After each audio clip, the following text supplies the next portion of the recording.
మరో రెండేళ్లలో కేసీఆర్ మళ్లీ ముఖ్యమంత్రి అవుతారని బీఆర్ఎస్ నేత హరీష్ రావు ధీమా వ్యక్తం చేశారు. తమ పార్టీ కార్యకర్తలను ఇబ్బంది పెడితే బీఆర్ఎస్ అధికారంలోకి వచ్చాక వడ్డీతో సహా చెల్లిస్తామని వార్నింగ్ ఇచ్చారు.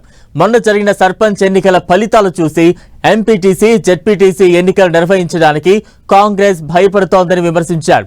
పార్టీ గుర్తులతో జరిగే ఎన్నికలకు ఎందుకు నిర్వహించడం లేదో సమాధానం చెప్పాలని సవాల్ విసిరారు హరీష్ రావు. బీఆర్ఎస్ లేదు, చచ్చిపోయింది, లేదు లేదంటాడు. కానీ నిద్రలో కూడా బీఆర్ఎస్ గురించే కల్వరిస్తాడు. బీఆర్ఎస్ పేరు తీయకుండా, కేసీఆర్ పేరు తీయకుండా మాట్లాడతాడు రేవంత్ రెడ్డి. మళ్ళీ మీదికి మేకపోతు గాంభీర్యం, బీఆర్ఎస్ పని అయిపోయింది అంటాడు. ఓసారి ఎప్పుడు అన్నాడు, బీఆర్ఎస్ ఇత్తరం కూడా మొలకెత్తనియ్యా అన్నాడు.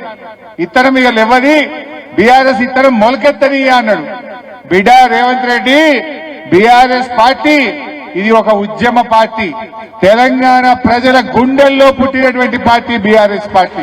నువ్వు మొలకెత్తనియా అంటే నీ గుండెల్లో నుంచి 4000 మంది సర్పంచులు మొలకెత్తిండు రేవంత్ రెడ్డి. ఇలా కాంగ్రెస్ వాళ్ళు ఏం చేస్తున్నారు?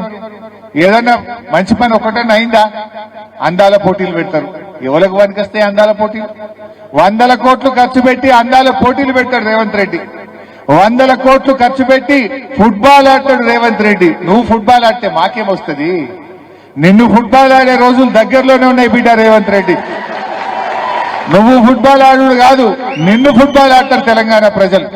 ఎందుకంటే సింగరేణి పైసలు 10 కోట్లు, సిఎస్ఆర్ పైసలు 100 కోట్లు, గవర్నమెంట్ పైసలు 5 కోట్లతో స్టేడియం కట్టి ఈయన ఫుట్బాల్ నేర్చుకుంటాడు.